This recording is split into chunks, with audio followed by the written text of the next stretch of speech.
Hello, good morning everyone. So this is the second part of chapter 8 and in this part we will discuss shape and types of cell. So if we see the shape of cell, so like size, I have told you the size varies from 0.1 micrometer to 17 centimeter up to means आपका largest ostrich egg था जो 17 to 18 centimetre हो सकता है और smallest आपके PPLO थे जो कि आपके 0.1 माइक्रोमीटर होते हैं। तो साइज वेरी करता है, अलग अलग होते हैं सेल के size. Likewise the shape of cell they also varies, shape also varies. Like you can see the shape of cell depends on the function it is performing। ज्यादातर आपके जो शेप होते हैं वो डिपेंड करते हैं कि सेल क्या फंक्शन परफॉर्म करने वाला है। द फर्स्ट वन, ये सेल आपका जो है आपने देखा हुआ है, this is a amoeba. Amoeba एक यूनिसेल्युलर ऑर्गेनिज्म है, यानी एक सेल से बना हुआ। और अगर इसकी शेप की बात करें तो इसकी शेप क्या है, इरेगुलर। ये अपनी शेप चेंज करता रहता है। Okay, now the next one here, ये आपका स्पिंडल शेप है और ये स्पिंडल शेप आपने पढ़ी है ह्यूमन मसल के अंदर। तो मसल भी आपने पढ़ी है, स्केलेटन, स्मूथ और आपकी कार्डियक, सभी की शेप अलग होती है। So this one is smooth muscle and the shape here is spindle shape. Likewise ये आपकी शेप है, ये भी आपने 9th में पढ़ी है। एपिथेलियल लेयर जो होती है वहां पर आपके ये गॉबलेट सेल्स होते हैं। जो गॉबलेट सेल्स हैं these are kind of funnel shape हम कह सकते हैं। और ये गॉबलेट सेल का काम होता है आपकी बॉडी में कहीं पर भी म्यूकस का सिक्रीशन है, यानी कि जेल जो सिक्रीट हो रही, जैसे आपके रेस्पिरेटरी ट्रैक में है, स्टमक में है, तो वो जेल बनाने का काम कौन कर रहे हैं, गॉबलेट सेल कर रहे हैं। Then these are some of the shapes of bacteria. Bacteria आपके कॉस्मोपॉलिटन है, हर जगह आपको मिलते हैं और डिफरेंट शेप के होते हैं। तो यहाँ पर ज्यादातर जो शेप होती है वो होती है राउंड या ओवल, और इसे हम कहते हैं कॉकस बैक्टीरिया। जो कॉकस होंगे वो आपके कैसे होंगे, या तो आपके राउंड होंगे या फिर आपके ओवल होंगे। Then the second one is जहां पर आपके रॉड शेप होते हैं तो इन्हें हम बोलते हैं बैसिलस बैक्टीरिया। ये आपके हैं बैसिलस बैक्टीरिया। और बैसिलस बैक्टीरिया आपके जो होते हैं ये कैसे होंगे, रॉड शेप के होंगे। Okay, then the next one, ये आपको दिख रहा है, ये कॉमा शेप का है बच्चा। तो कॉमा शेप में हम बोलते हैं विब्रियो बैक्टीरिया। Vibrio bacteria. एक चौथा होता है आपका स्पाइरुलम। स्पाइरुलम आपका इस तरह से स्पाइरल होगा, इस तरह से स्पाइरल होगा। ठीक है, तो ये स्पाइरुलम कहलाता है। बेसिकली आपके बैक्टीरिया 4 शेप के मिलते हैं। तो विब्रियो की आपकी क्या होती है, कॉमा शेप होती है, कॉमा शेप होती है। Now the next cell I have drawn here, you are familiar with this cell also. It is a RBC and that is also mature RBC। आप देखेंगे यहाँ पर मैंने न्यूक्लियस नहीं बनाया है, तो ये mature RBC है, मेमेलियन RBC। और इसकी शेप आपकी बायकॉन्केव या फिर आपके कई बुक्स में डिस्क शेप होता है। Then this one I have drawn, this is again your skeleton muscle and shape wise it is cylindrical. Then the next one here is your elongated nerve cell which receives the signal from the environment and transfer them to your central nervous system for processing. So this is elongated in shape, elongated in shape. Now next one here is your epithelial cells, and epithelial cells are also of different type, like squamous. In squamous they are flat and irregular. In cuboidal they are cube shape. So this one is your columnar epithelial. Columnar epithelial, in which the cells are more elongated than their breadth.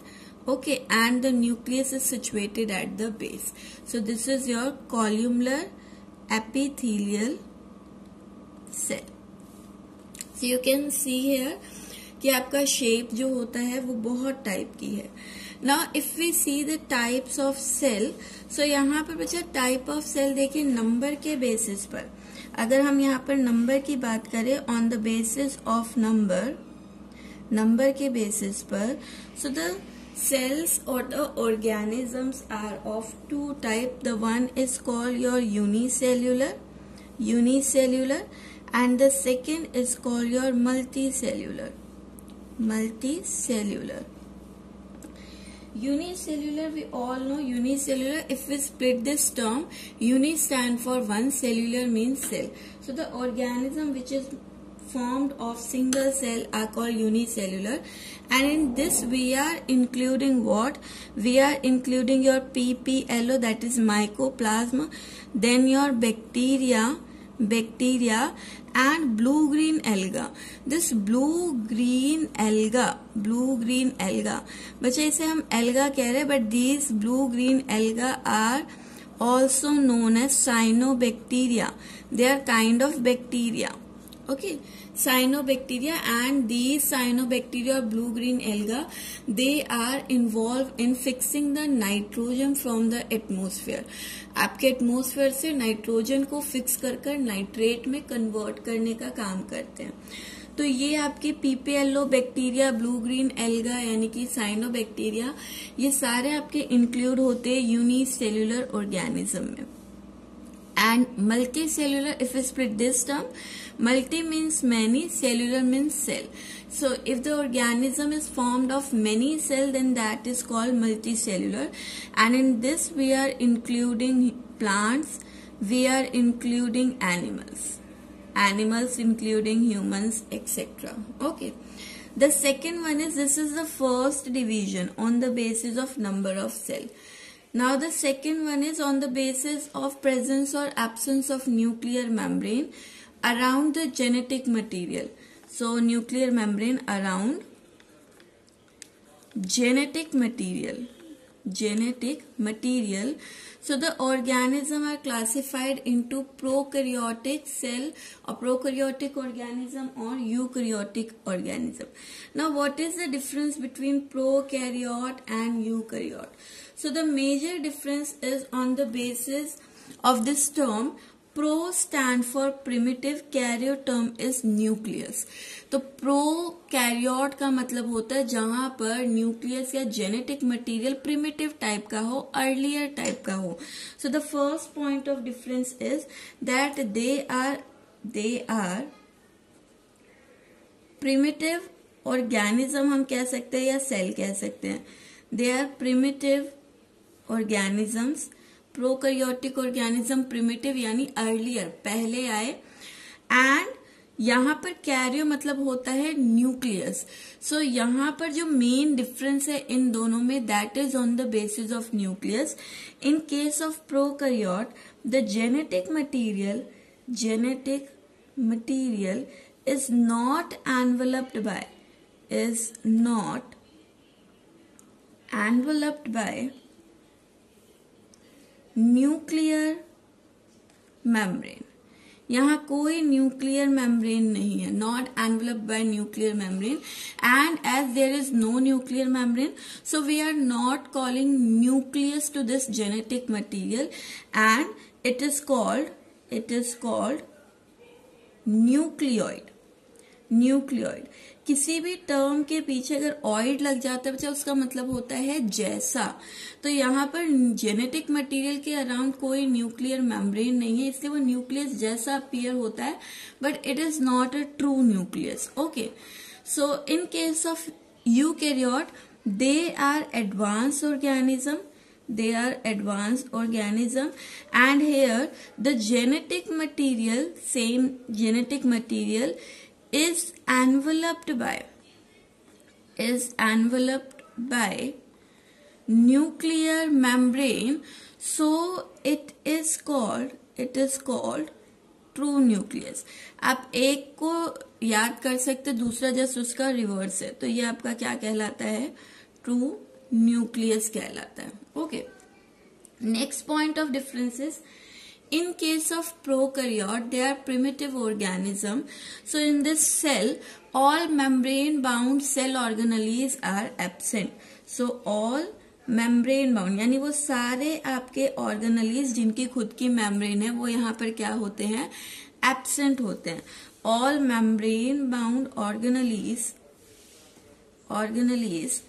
are absent. But in case of eukaryotic cell, membrane-bound organelles are present. Then one organelle is there which is not bounded by any membrane, and that is called membraneless organelle, that is ribosome. Ribosome is present in both of them but are of different type. So in case of prokaryote, the ribosome here is 70S type, while in case of eukaryote, here the ribosome is 80S type. What is the 70S and 80S? That we will take ahead in this chapter. Okay, next we can take the example also that in case of prokaryote we are including unicellular organism, that is PPLO, then आपके bacteria हैं, then आपके cyanobacteria हैं. Okay, and in case of eukaryote, we are including plants and animals. Viruses इसमें आते हैं क्या? सोचना, viruses बच्चा is a exception of cell theory. जैसे हमने कुछ एक्सेप्शन पढ़े थे ना वहां पर जिनके अंदर न्यूक्लियस नहीं है, वहां पर आप ये भी याद रख सकते हो virus is also exception of cell theory, क्योंकि सेल थ्योरी कहती है किसी भी लिविंग ऑर्गेनिज्म की बात करती है. But viruses are considered acellular, उन्हें लिविंग कंसिडर ही नहीं किया जाता है एनवायरमेंट में. They are considered acellular as they do not have cell membrane. हमने कहा था 3 चीजें होनी चाहिए, सेल मेम्ब्रेन, फ्लूइड और जेनेटिक मटेरियल. बट वहां पर आपका सेल मेम्ब्रेन ना होने की वजह से वो एनवायरमेंट में क्या रहते हैं? डेड रहते हैं. So they are not considered in cell theory. Okay, और living organism. So these are the main point of differences between eukaryotic organism and prokaryotic organism. Now we will see the structure of prokaryote, means any bacteria in detail, means how they look like or they are formed of. तो अगर हम बात करें prokaryotic cell की, so I am taking the example of bacteria. These bacteria are cosmopolitan and generally are of 4 types that I have discussed in shape: Bacillus, Coccus, Vibrio and Spirillum type. Cosmopolitan का मतलब होता है हर जगह present होते हैं. ठीक है, अभी बैक्टीरिया बने किससे होते हैं? तो this is a structure of a bacteria.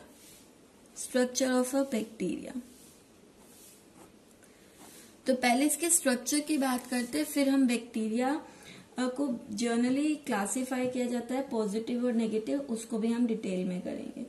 सो यहाँ पर बैक्टीरिया सेल जो होता है, this is a bacteria cell, ये आपका बना हुआ होता है सेल एनवेलप, यानी कि बाहर आपकी लेयर होगी. देन इनर मैट्रिक्स है जिसे हम साइटोप्लाज्म फ्लूइड कह रहे हैं. इसके अलावा यहाँ पर ये जेनेटिक मटेरियल है. This is not nucleus, this is nucleoid, क्योंकि इसके अराउंड कोई सेल मेम्ब्रेन कोई न्यूक्लियर मेम्ब्रेन नहीं है. And along with this we have an extra nuclear chromosome. तो बैक्टीरिया में ना बच्चा 2 जगह जेनेटिक मटेरियल हम कह सकते हैं, या फिर हम कहें ये जो जेनेटिक मटेरियल है ये डीएनए या आरएनए से बना हुआ होता है. तो यहाँ 2 डीएनए होते हैं. एक तो ये जेनेटिक मटेरियल जो बना रहा है, दूसरा आपका एक्स्ट्रा क्रोमोजोमल जेनेटिक मटेरियल हम कहते हैं, यानी आपका इस क्रोमोजोम से मेन जेनेटिक मटेरियल से बाहर एक्स्ट्रा क्रोमोजोम हम कह रहे हैं क्योंकि साइटोप्लाज्म में प्रेजेंट है, इसे हम प्लाज्मिड कहते हैं. तो यहाँ पर हम प्लाज्मिड की बात करेंगे. देन यहाँ हम फ्लैजिला की बात करेंगे, पाइला की बात करेंगे, फिम्ब्रियास की बात करेंगे. So these are the parts of your bacteria. So let we start with the first one, that is your cell envelope. पहला आपका पार्ट है बैक्टीरिया में, वो आपका क्या है? सेल एनवेलप है. सेल एनवेलप जो है बैक्टीरिया के अंदर, ये बच्चा बना हुआ होता है किससे? 3 चीजों से. So it consist of it consist of, किस किस से बना हुआ है, यहां पर पहली चीज आ जाएगी आपकी सेल मेम्ब्रेन। शुरुआत से करते, सबसे पहले यहां पर आ जाएगा आपका ग्लाइकोकैलिक्स, फिर आ जाएगी सेल वॉल, और फिर आ जाएगी सेल मेम्ब्रेन। बाहर से अंदर की तरफ जा रहे हैं, ठीक है। तो यहाँ पर ड्रॉ भी कर देते जो हम बोल रहे हैं डायग्राम में। यहाँ पर अगर हम डायग्राम को देखें तो डायग्राम में ये आपकी जो है, this is a cell wall, this is cell wall. Cell wall के बाहर आपका होता है ग्लाइकोकैलिक्स। ग्लाइकोकैलिक्स की अगर हम बात करें, यहाँ पर ग्लाइकोकैलिक्स को अगर हम ले तो ग्लाइकोकैलिक्स है क्या? ग्लाइकोकैलिक्स सबसे पहले सेल वॉल के आउटसाइड होता है और ये दो पार्ट से बना हुआ होता है। एक यहाँ पर आपकी लेयर होती है जिसे हम कहते हैं एस लेयर, और दूसरा यहाँ पर होता है म्यूसिलेज। म्यूसिलेज बच्चा हम जेल लाइक सब्सटेंस के लिए टर्म यूज करते हैं, ठीक है। तो ये जो एस लेयर होती है ये आपकी बनी हुई होती है किससे? ये एसिडिक अमाइनो एसिड यानी कि अमाइनो एसिड और पॉलीपेप्टाइड्स यानी प्रोटीन से बनी हुई होती है। तो ये बनी हुई होती है पॉलीपेप्टाइड। पॉलीपेप्टाइड का मतलब होता है, पॉली मतलब मेनी, पेप्टाइड जो है बॉन्ड के लिए हमेशा अमाइनो एसिड के बीच में बनते हैं, यानी जब प्रोटीन बन रहा हो। तो यहाँ पर polypeptide we are using the term for protein. और इसके अलावा यहाँ पर होती है अमाइनो एसिड, और वो अमाइनो एसिड भी कैसे? एसिडिक होते हैं। अगर हम म्यूसिलेज की बात करें तो म्यूसिलेज किससे बनी हुई है? ये आपकी बनी हुई होती है कार्बोहाइड्रेट रिच होती है, कार्बोहाइड्रेट रिच जेल सब्सटेंस है, कार्बोहाइड्रेट रिच जेल सब्सटेंस है। ओके, ये जेल सब्सटेंस अगर आपका हार्ड हो जाए, अगर ये आपका हार्ड हो जाए तो इसी को हम आपका कह देते हैं क्या? इसको हम टर्म दे देते हैं कैप्सूल। तो कैप्सूल हम कब कह रहे हैं? जब ये आपकी एनवायरमेंट में हार्ड और थिक हो जाती है। तो अगर मुझे यहाँ ड्रॉ करना है बैक्टीरिया में तो मैं इस तरह से ड्रॉ कर सकती हूँ। ये एक लेयर है, ये एक लेयर है, और उसके बाहर इस तरह का ये जेल है, दिस इज अ जेल। अगर ये जेल एनवायरमेंट में हार्ड हो जाएगी तो मैं इसे कैप्सूल कहूंगी, अदरवाइज मैं इसे सिंपल म्यूसिलेज कहूंगी। तो ये आपकी जो फर्स्ट लेयर है, this one, this layer is called your glycocalyx, ठीक है। तो ये सबसे आउटर मोस्ट आपकी क्या हो जाएगी? ग्लाइकोकैलिक्स। इस ग्लाइकोकैलिक्स का आपका काम क्या होता है? ये क्योंकि एक तो जेल है तो यहाँ पर हीट को अंदर नहीं आने देगी, तो आपके सेल को डेजिकेशन यानी ड्राई होने से प्रिवेंट करती है। इसके अलावा ये प्रोटेक्टिव नेचर है कि आपके बैक्टीरिया जो है ना बच्चा, इन बैक्टीरिया पर आपके वायरसेस अटैक कर सकते हैं। उन वायरसेस को हम बैक्टीरियोफेज कहते हैं, ठीक है। वो वायरस जो बैक्टीरिया को अटैक करे उन्हें हम क्या कहते हैं? बैक्टीरियोफेज। तो ये बैक्टीरियोफेज से भी आपका क्या कर रही है? प्रिवेंट कर रही है। इसके अलावा जेल लाइक सब्सटेंस है, इस बैक्टीरिया को अगर किसी चीज से अटैच होना है तो अटैचमेंट में ये जेल जो है हेल्प करती है। तो अटैचमेंट में ये क्या कर सकती है? हेल्प कर सकती है। और वायरुलेंस नेचर, कुछ बैक्टीरिया आपके डिजीज कॉजिंग होते हैं, हार्मफुल होते हैं, तो वो वायरुलेंस नेचर जो होता है यानी हार्मफुल नेचर, वो भी इस जेल की वजह से हो सकता है। तो अगर हम यहाँ पर बात करें ग्लाइकोकैलिक्स जो लेयर है, इसका फंक्शन क्या होगा? पहली लेयर हमने की ग्लाइकोकैलिक्स, इसका फंक्शन क्या होगा? तो हमने पहला क्या किया है कि ये आपका प्रिवेंट कर रहा है डेजिकेशन यानी ड्राई अप होने से। देन आपका प्रोटेक्शन प्रोवाइड कर रही है अगेंस्ट वायरस, और वो वायरस जो कि आपके बैक्टीरिया को अटैक करते हैं उनको हम क्या कह रहे हैं? बैक्टीरियोफेज, इनसे प्रोटेक्ट करती है। देन आपका हेल्प करती है इन अटैचमेंट, हेल्प करती है इन अटैचमेंट विद सबस्ट्रेट या विद होस्ट, कुछ भी लिख सकते हो, ठीक है। और आपका वायरुलेंस, वायरुलेंस होता है डेथ कॉजिंग, तो वायरुलेंस नेचर प्रोवाइड करती है आपकी ग्लाइकोकैलिक्स। इसके बाद आ जाते हैं, आपका नेक्स्ट लेयर है सेल वॉल। सेल वॉल जो होता है that I have drawn here, देखो इसे मैं सेल वॉल कह रही हूँ। तो सेल वॉल आपकी जो है ग्लाइकोकैलिक्स के बाद सेकेंड लेयर है, ये रिजिड और सॉलिड कवरिंग होती है जो कि स्ट्रक्चर और शेप प्रोवाइड करती है इस सेल को, ठीक है। अब यहां पर आपकी सेल वॉल हम लिख लेते हैं, इसके बारे में कुछ पॉइंट्स हम लिखेंगे। सेल वॉल जो होती है ये आपकी सेल मेम्ब्रेन और ग्लाइकोकैलिक्स के बीच में प्रेजेंट होती है, वो आप डायग्राम से सिंपली यहाँ पर ऑब्जर्व कर सकते हैं। इसके अलावा यहाँ पर जो सेल वॉल होती है इसकी थिकनेस जो है आपके बैक्टीरिया में वेरी करती है, और इसको आपको ध्यान रखना है क्योंकि बहुत इंपॉर्टेंट है। तो हम अभी आगे बात करेंगे, बैक्टीरिया आपके दो में क्लासिफाई किए जाते हैं, ग्राम पॉजिटिव और ग्राम नेगेटिव। तो ये क्या होता है हम अभी लेंगे।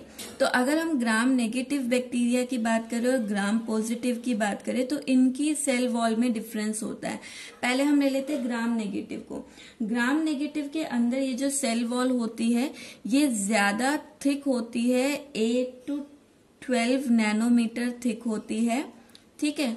2 लेयर होती है, यहाँ पर 2 लेयर होती है, वेवी होती है और ये आपकी बनी हुई होती है किससे, लिपोपॉलीसेक्राइड से। लिपो मीन्स लिपिड है और पॉलीसेक्राइड यानी शुगर यहाँ ज्यादा होती है, तो लिपोपॉलीसेक्राइड से बनी हुई होती है। इसके अलावा यहाँ पर जो लिपिड है ना, लिपिड और शुगर है, तो यहाँ लिपिड का कंसंट्रेशन अगर हम देखें ग्राम नेगेटिव के अंदर, तो ग्राम नेगेटिव के अंदर आपके जो लिपिड है वो आपका 20 to 30% होता है। ये इंपॉर्टेंट है, याद रखना है, 20 to 30% होता है, ठीक है, ग्राम नेगेटिव के अंदर। जबकि ग्राम पॉजिटिव में आपकी जो मेम्ब्रेन होगी उसका डायमेंशन अगर हम देखें तो ये आपका ग्राम नेगेटिव के अंदर 20 to 80 नैनोमीटर थिक होगी, ठीक है। सिंगल लेयर होती है, स्मूथ होगी, और ये आपका बनी हुई होती है पेप्टाइडोग्लाइकन से। पेप्टाइडोग्लाइकन यानी पेप्टाइडो टर्म प्रोटीन के लिए, ग्लाइकन शुगर के लिए। वो लिपिड और शुगर से बनी है, प्रोटीन और शुगर यहाँ पर ज्यादा है। और यहाँ पर पेप्टाइडोग्लाइकन में अगर हम देखें तो इसका परसेंटेज जो है वो सिर्फ कितना होता है, यहाँ पर लिपिड का परसेंटेज हम देख रहे हैं, तो यहाँ पर क्योंकि प्रोटीन और शुगर ज्यादा है तो लिपिड यहाँ बहुत कम होता है, that is around your 10 to 20%। ये इंपॉर्टेंट है, 10 to 20%, इसे याद रखना। तो ये आपका दोनों में डिफरेंस होता है, दोनों की सेल वॉल में। अच्छा, अब यहाँ पर जर्नली आपसे पूछे ना कोई कि बैक्टीरिया की सेल वॉल किससे बनी हुई है, तो बैक्टीरिया की सेल वॉल हम जर्नल लिख देते हैं पेप्टाइडोग्लाइकन से बनी हुई है। पेप्टाइडोग्लाइकन से बनी हुई है, फॉर्म्स सेल वॉल। और यहाँ पर पेप्टाइडोग्लाइकन का मोनोमर पूछे, जैसे हम कहते हैं दीवार में सबसे छोटी यूनिट होती है उसकी एक ईंट, वैसे ही ये पेप्टाइडोग्लाइकन को बनाने के लिए सबसे छोटी यूनिट, मोनोमरिक यूनिट जो यूज होती है वो होती है NAG. And what is NAG? It is N acetyl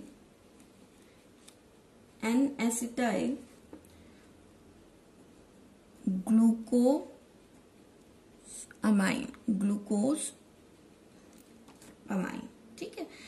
इस पेप्टाइडोग्लाइकन को ही आप यहां पर म्यूरिन टर्म भी दे सकते हैं, म्यूरिन भी कहते हैं इसे, okay. So this is all about the cell wall of your prokaryotic cell. Now next we are moving to cell membrane, वो कॉमन है सभी ऑर्गेनिज्म में। So next layer C is your cell membrane। Cell membrane को हम plasma membrane भी कहते हैं, हम प्लाज्मा लीमा भी कहते हैं। ठीक है, तो ये आपने बेसिक जितना पढ़ा है लोअर क्लासेस में सेम वही है, प्लाज्मा लीमा भी कहते हैं। सेल मेम्ब्रेन की अगर हम बात करें तो यहाँ पर जब लिविंग ऑर्गेनिज्म से ये अटैच होती है तब हम टर्म यूज करते हैं कि ये सेलेक्टिव परमिएबल है, सेलेक्टिव परमिएबल है। और जब इस सेल वॉल को यहाँ से निकाल लिया जाए और किसी एक्सपेरिमेंट में यूज किया जाए तब हम वहां पर कहते हैं सेमी परमिएबल है। बट यहाँ पर हम लिविंग की बात करें तो हम सिंपल सेलेक्टिव परमिएबल ही लिखेंगे। ठीक है, ये होती है आपकी सेलेक्टिव परमिएबल। इसके अलावा ये आपकी बनी हुई होती है फोस्फोलिपिड से। सेल मेम्ब्रेन को हमें डिटेल में करना है तो अभी मैं डिटेल में नहीं ले रही हूँ, जर्नल ले रही हूँ।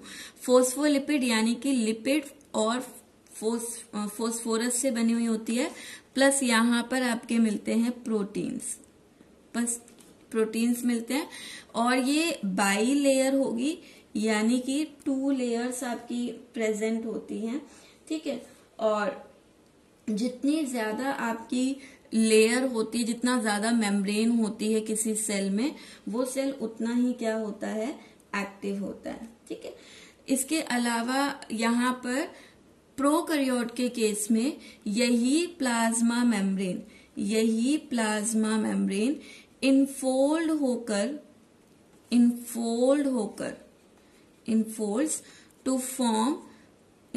होकर यहां बनाती है मीजोजोम। ठीक है, अब इस मीजोजोम को ही लेते हैं हम, सेकेंड पार्ट है मीजोजोम। आपको इतना ही ध्यान रखना है। अब डायग्राम में एक बार देख लेते हैं। डायग्राम में देखिए हम यहाँ कर चुके थे, ये सेल वॉल है, सबसे पहले आउटर मोस्ट है ग्लाइकोकैलिक्स, फिर है सेल वॉल, फिर इसके बाद ये लेयर होगी आपकी bilayer, this is cell membrane या plasma membrane. Then after this मैंने कहा यही सेल मेम्ब्रेन, अब देखो ये बाई लेयर अंदर की तरफ इनफोल्ड हो रही है, यही सेल मेम्ब्रेन आपकी इनफोल्ड होकर एक फिंगर लाइक प्रोजेक्शन बनाती है in prokaryote and this is called mesosome. इसी को हम कहते हैं मीजोजोम। मीजोजोम बच्चा होते हैं आपके 2 टाइप के, ये आपके 2 टाइप के होते हैं। एक होते हैं सेप्टल मीजोजोम, एक होता है लेटरल मीजोजोम। वो आपका मीजोजोम जो कि आपके न्यूक्लियस तो नहीं बोलते, यहाँ हम टर्म क्या लेते हैं, nucleoid. So this is nucleoid genetic material. So the mesosome which is attached to the genetic material, that mesosome is called septal mesosome. And the mesosome which is not attached to this nucleoid is called lateral mesosome. Lateral mesosome जो है वो यहाँ पर act करता है mitochondria की तरह और हेल्प करता है रेस्पिरेशन में, क्योंकि यहाँ ऑर्गेनली तो है नहीं, तो यहाँ पर यही जो आपका मीजोजोम है इसके ही मेम्ब्रेन पर एंजाइम होते हैं जो कि सेल्यूलर रेस्पिरेशन में हेल्प करेंगे। सेप्टल मीजोजोम आपका क्या काम करता है, सेप्टल मीजोजोम के 2 रोल है। एक तो ये जो जेनेटिक मटेरियल है इसके अराउंड कोई न्यूक्लियर मेम्ब्रेन नहीं है, पर फिर भी आप देखेंगे जेनेटिक मटेरियल आपका जो है एक पर्टिकुलर स्पेस में ही रेस्ट्रिक्टेड है, तो ये इस जेनेटिक मटेरियल को होल्ड करके रखता है ताकि पूरे सेल में स्प्रेड ना हो। तो यहाँ पर 2 काम क्या है, एक तो ये होल्ड करता है, hold the genetic material to its place, genetic material, और दूसरा आपका जब भी कोई एक सेल डिवाइड करता है तो डिवाइड होने से पहले हमेशा उसका जो जेनेटिक मटेरियल है वो भी डबल होता है। तो जेनेटिक मटेरियल आपका डबल होने के टाइम पर यानी डिवाइड होने के टाइम पर ये आपका जो सेप्टल मीजोजोम है ये इसके डिवीजन या रेप्लिकेशन में हेल्प करता है। तो it also helps in replication. So replication या फिर सिंपली मैं कहूँ सेल डिवीजन, इसमें हेल्प करता है योर सेप्टल मीजोजोम। ओके, सो आज के लिए हम इतना ही करेंगे। In the next part of video हम इसी प्रोकैरियोटिक सेल की फर्दर डिटेलिंग जो है वो कंसिडर करेंगे। Okay, so this is all for today, thank you.